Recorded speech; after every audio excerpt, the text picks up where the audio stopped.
सभे मगहिया भाई बहन के भूलेटन काका के राम राम। अथिन मगहिया खबर में सुनथिन देश दुनिया के खबर। कानून मंत्री रिजिजू कहलका कि सुप्रीम कोर्ट कॉलेजियम में केंद्र के प्रतिनिधि के करे शामिल। भारत जोड़ो यात्रा के दौरान राहुल गांधी कहलका दिल्ली से न चलावल जाए पंजाब। तब उन्हें प्रियंका गांधी कर्नाटक में कहलका कि जे उनकर कर्नाटक में सरकार बनल तब हर गृहिणी के भेटाए 2000 रुपया। भाजपा के 2 दिवसीय राष्ट्रीय कार्यकारिणी के बैठक दिल्ली में होल, जकरा में भाजपा के शीर्ष 350 नेता होलन शामिल। ई बेर कहल गेल कि ई बछर 9 विधानसभा के चुनाव जीतना है। देश के 40% संपत्ति के हिस्सा 1% अमीर भीड़ सिमटल है। जोशीमठ मामला में सुनवाई से इनकार कैलक सुप्रीम कोर्ट। सारण के डोरीगंज जब पहुंचल गंगा विलास क्रूज त उगाद के वजह से 6 किलोमीटर पीछे ही रुक गलक। अब ई क्रूज पटना पहुंच गया। चौसा के अधिग्रहण जमीन पर किसान हार पार के चलौतन ट्रैक्टर और करतन फिर से खेती।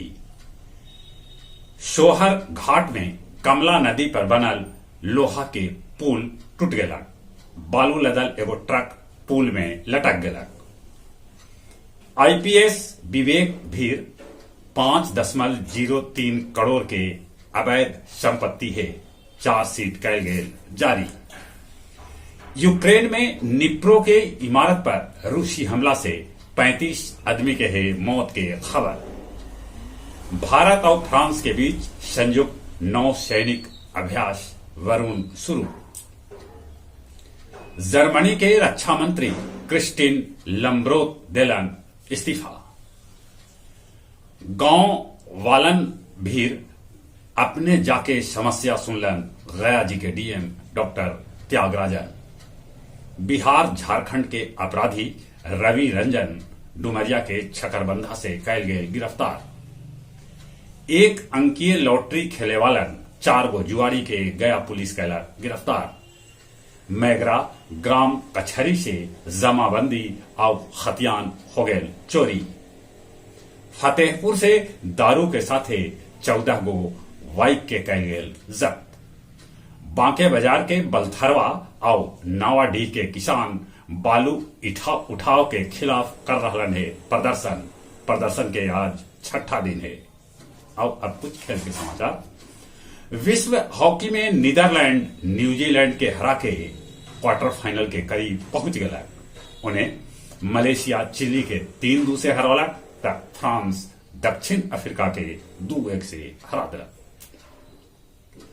अंडर 90 T20 विश्व कप में भारतीय महिला टीम यूएई के 112 रन से हरैलक।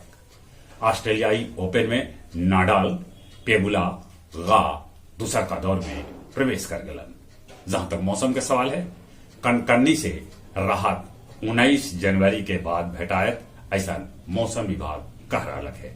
तब तक ठंडा से बचते चले एक बार फिर से अपने सभे के भूलेटन काका के राम राम।